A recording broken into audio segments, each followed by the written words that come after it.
from up in the West Coast, Portland, Oregon, from the Shanghai tunnels, right alongside with the human trafficking undercover agents. Breaking news has sent shockwaves through the paranormal world tonight. Nick Groff, the former star and co-creator of Ghost Adventures, has just stepped forward with a series of explosive revelations about what really happened behind the scenes of the show, why he vanished from television, and the terrifying encounter he says changed his life forever. Fans are in chaos. Networks are scrambling, and insiders are whispering that this story is far darker than anyone ever imagined. Tonight, we dig into everything: lost footage, secret contracts, whispered bans, rumors of possession, and a confession that Nick says he's hidden for more than a decade. Before we go further, hit subscribe, because what you're about to hear may be the part of the truth that was never supposed to make it to air. Long before TV cameras followed him through abandoned asylums and crumbling hospitals, Nick Groff was just a quiet kid growing up in a small New England town, the kind of place where the streetlights hummed and old rumors seemed to move faster than the cars. He wasn't chasing ghosts yet. His early obsession wasn't paranormal at all. It was a film. He loved everything about it: framing moments, capturing emotion, building tension through sound and silence. For Nick, film was a way to understand people, and maybe even himself. But fate has a strange sense of humor. Just a few blocks from his childhood home stood an old, abandoned hospital. A looming structure with cracked windows, faded paint, and a reputation locals preferred not to discuss. They whispered that the place was alive, that it watched the neighborhood. Nick never paid much attention. He was a rational kid, more curious than fearful. But as he got older, something began to change. On late-night walks home, Nick started hearing things: faint rolling sounds like hospital gurneys being pushed down empty corridors. He'd tell himself it was just the wind, but then came the lights, faint flickers glowing across the top floor, even though the hospital hadn't had power in decades. That moment planted something in him, a curiosity, a question that would follow him for years. By the time Nick reached college, his love for filmmaking had taken a darker turn. While classmates obsessed over romantic comedies or quirky indie films, Nick was exploring forgotten tunnels and long-abandoned basements, documenting what others avoided. He'd wander through the dark with nothing but a pocket camera and a flashlight, laughing with friends who joked that he looked more like a ghost hunter than a filmmaker. He laughed too, until one night, while reviewing footage, he noticed something behind him, an unexplained figure standing still, watching. That clip, insiders say, has never been made public. Nick allegedly keeps it locked away, but it was the moment that changed everything. Soon after, he crossed paths with two men who shared the same strange obsession: Zach Baggins and Aaron Goodwin. Three completely different personalities, yet all drawn to the same force: the unknown. The trio started small, filming a raw, no-budget documentary about a haunted mining town. They had nothing but borrowed cameras, shaky footage, and a mountain of enthusiasm. It wasn't polished, it wasn't safe, but it was real. Then, in 2007, everything changed. A major network called back. Overnight, Nick's childhood fascination with that shadowed hospital transformed into a full-blown career. The pilot for Ghost Adventures was unlike anything TV had seen. No scripts, no actors, just three men locked inside haunted buildings with cameras running. And when it aired, it exploded. The paranormal went from a niche curiosity to a full-on primetime obsession. Fans couldn't look away. They weren't just terrified by what the team encountered, they were drawn to the investigators themselves. Zach brought aggression, Aaron brought humor, but Nick brought something different: sincerity. He wasn't acting. His reactions weren't over the top or exaggerated. When something scared him, the fear was visible, genuine, and raw. The audience felt it. Travel Channel executives were stunned. Ratings skyrocketed. Contracts were signed. The trio suddenly had access to haunted prisons, hospitals, battlefields, anywhere a whisper or legend could be found. But behind the fame, something else was beginning to shift. As Ghost Adventures grew, so did the expectations. Fans wanted bigger scares, darker places, and deeper encounters. And Nick, the quiet filmmaker who once chased the atmosphere, found himself walking through real nightmares. Crew members began to notice changes. Off camera, Nick grew distant. He'd often stand alone in dark corners after filming, staring at the walls long after everyone else packed up. Sometimes, during interviews, his thoughts trailed off, like part of him was still trapped in those haunted hallways. Fans started noticing it too. They'd replay episodes and comment about how Nick would hesitate before walking into certain rooms, how his eyes seemed to know what was coming before the camera caught it. The network didn't seem to care.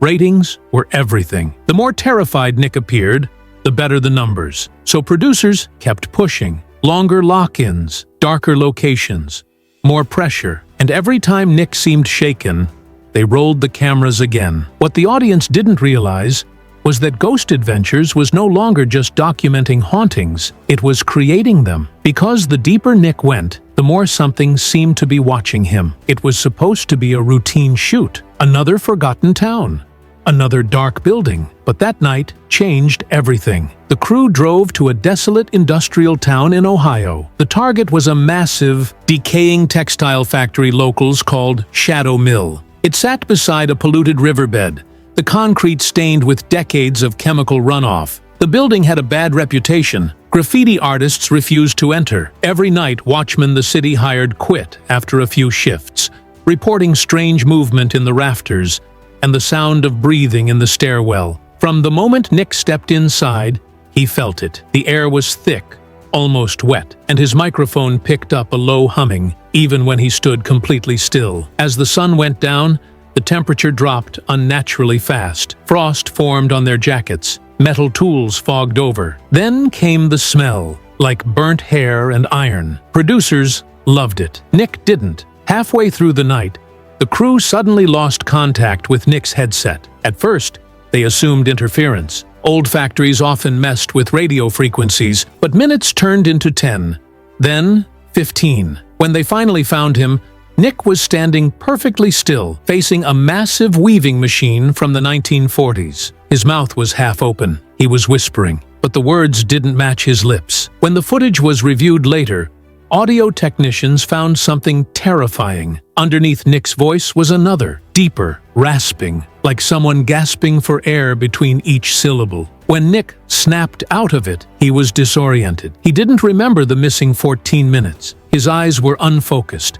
and his hands shook. The crew wrapped early. Back at the hotel, nothing worked. Batteries drained, files corrupted, audio missing. The next morning, the entire segment of Nick's disappearance was gone from the master archive. No trace, no log, no explanation. Editors swore they'd seen it the night before. Now it was just gone. Nick never spoke publicly about that night, but people close to him said he wasn't the same afterward. He blinked less, stared longer, and sometimes seemed to be listening to something no one else could hear. One camera operator later quit television entirely, saying, "When we found him, his shadow was stretched across the floor, but there was nothing behind him to cast it." From that moment on, insiders say Nick carried something with him, something that followed. In the seasons after Shadow Mill, strange things began happening, not just on screen, but behind it. Editors noticed that entire sections of footage featuring Nick were vanishing from the shared drives. Interviews, reaction shots, EVP sessions, quietly flagged, then deleted. When questioned, producers told them to focus on the leads. And the leads, it turned out, always centered around one person. The network wanted a singular star, and it wasn't Nick. Insiders describe growing tension between Nick and the producers. Nick pushed for transparency, unedited evidence, full context, honest storytelling. He believed paranormal research deserved respect, not theatrics. But the network wanted drama. Fear sold better than facts. When Nick refused to exaggerate, refused to repeat reactions just for camera coverage, it caused friction. He didn't want to play a character. He wanted to be real. And that authenticity, once the very foundation of Ghost Adventures, suddenly became inconvenient. Soon, fans began noticing. Nick's screen time shrank. Episodes where he once led investigations were edited to push him into the background. Online forums buzzed, "Why doesn't Nick talk as much anymore? Why does Zach narrate everything now? Where's Nick in this episode?" No answers came, but behind closed doors, the show's direction was clear. Marketing shifted. Posters centered only on Zach. Promo clips cut Nick entirely. Merchandise removed his face. He was being erased, frame by frame, from his own creation. And the more the world forgot, the darker Nick's private life became. The breaking point didn't come in a haunted house. It came in a sound booth. Nick was recording narration for a mid-season episode when something strange happened. Mid-sentence, his voice cracked. Not like a mistake, but like something snapped. He paused, then began whispering, but not in English. The sound engineer froze. The words coming from Nick's mouth were layered, multiple voices speaking out of sync, slipping over each other like echoes in water. Then, suddenly, Nick collapsed. Crew members rushed him to a hospital under a fake name. Standard celebrity practice. But what the doctors found didn't make sense. His vocal cords were strained as if he'd been screaming for hours. His stress hormones were off the charts. His pupils reacted unevenly. He complained about pressure in his ears, said it felt like something breathing inside the walls. The hospital wanted to keep him overnight. The network refused. They needed him back on set. Within hours, he was discharged, exhausted, trembling, and whispering to himself in the van. The sound engineer who witnessed it quietly resigned, saying, "That voice, it wasn't human." Later, the medical report included a line that stood out: "Patient displays physiological signs consistent with parasitic sleep disruption." But the file vanished from hospital records within days. And when Nick asked for a short break to recover, producers said no. Ratings were too high. The show needed him, even if something unseen was eating away at him from the inside. For the first time in his career, Nick stopped smiling on camera. He told a friend, "The shadow from the mill isn't watching anymore. It's whispering." This second half continues from Nick's hospital collapse into the contracts, the erased evidence, the mirror incident, and his chilling warnings to fans. When the next season rolled around, Nick Groff wasn't the same. He still showed up to set, still smiled during interviews, but his eyes were different, heavier, unfocused, like someone who'd seen too much and couldn't unsee it. Crew members whispered about him when they thought he couldn't hear. Sometimes they caught him standing perfectly still, staring down dark hallways, lips moving soundlessly. Other times, he'd ask strange questions. "Did you hear that breathing?" Or, "Why did the shadows move before the lights flickered?" He wasn't joking anymore. And yet, the network refused to slow down. Ghost Adventures was one of the most profitable paranormal series ever made. Each episode brought in massive audiences, and executives weren't about to risk that momentum for anyone, not even a co-creator. But when the time came to renew his contract,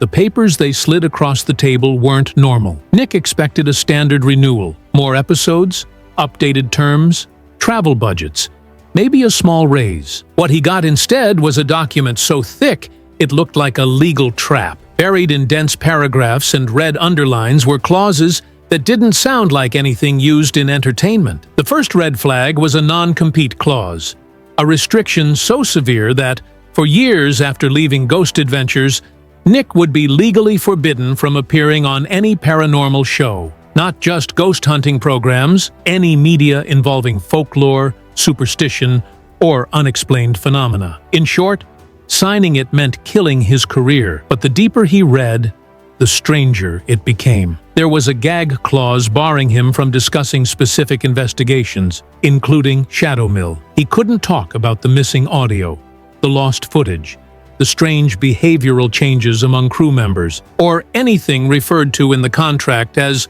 phenomena resulting in personality alteration. That exact phrase appeared 3 times. Then came the most disturbing section of all: media likeness ownership. It stated that the company would own all footage, audio, and representations of Nick Groff's voice, image, and something called energetic manifestations. When Nick asked the lawyers what that meant, they deflected. "It's just a branding term," they said. But crew members whispered, It referred to the unexplained voice recordings, the ones where Nick's whisper overlapped with something else. From that day on, producers started acting differently around him. Conversations went quiet when he walked into the room. People stopped making eye contact. One cameraman quietly admitted to him, "They think something followed you, man, and they don't want the brand connected to it." Whether that was paranoia or truth, Nick couldn't tell anymore. Later that night, during a solo walkthrough, Nick entered the isolation wing. He calmly described the symptoms once treated there: insomnia, aggression, hallucinations. Mid-sentence, he stopped. Then, softly, he began whispering, but in reverse. When editors reversed the audio in post-production, the translation made their blood run cold. It formed perfect English phrases. "Stay, don't leave me." Moments later, one of the hallway mirrors captured something impossible. Nick turned his head to the left. His reflection did not. For half a second, it stared directly into the camera and smiled. When producers reviewed that clip, a meeting was called immediately. Within 48 hours, all filming at the annex was shut down. Executives flew in personally to confiscate the footage. Crew members were ordered to sign temporary NDAs and hand over their drives. The reason? Given. Legal concerns. But no one bought that. One veteran cameraman, who'd been with the show since its first season, reportedly refused payment and walked off set, saying, "That wasn't editing. Something was inside the mirror watching us." The episode was renamed, then canceled, then erased entirely. But late that year, anonymous users began posting on paranormal forums claiming they had seen parts of the footage, stored privately by Nick himself. According to those claims, the reflection doesn't just smile. It blinks twice when he blinks once. In one final chilling statement from a live stream last year, Nick said, "I used to think I was documenting ghosts. Now I think they were documenting me." He paused for a long moment, then added, almost to himself, "It's not the dark you should be afraid of. It's what remembers you after you leave." To this day, the Shadow Mill and Ribbonhurst footage remain unreleased. Every trace of the deleted files, both video and audio, has been scrubbed from official archives. Yet, paranormal researchers claim fragments still surface online from time to time, distorted clips showing a shadow that moves when everyone else stands still, or a mirror reflection that lags a heartbeat behind. No one has ever proven their authenticity. And maybe that's for the best, because if Nick's story is true, then some images were never meant to be watched. Nick Groff still works quietly behind the camera today. He continues to explore, but his tone is no longer about chasing proof. It's about understanding the cost of seeking it. He's spoken openly about how fame, fear, and curiosity can blur until you can't tell what's real anymore. And when asked whether he regrets creating Ghost Adventures, he simply says, "It wasn't the show that broke me. It was what followed us home." Then he smiles, tired, honest, maybe even haunted, and looks away from the lens, as though listening for something only he can hear. It's a warning that curiosity is a doorway, and once you open it, you can never be sure what walks through. So, if you ever find yourself inside an abandoned hospital, with your flashlight flickering and your heart pounding, and you hear your name whispered from the dark, don't answer, because the most dangerous spirits don't appear on camera. They remember you, and they follow you home when the silence begins.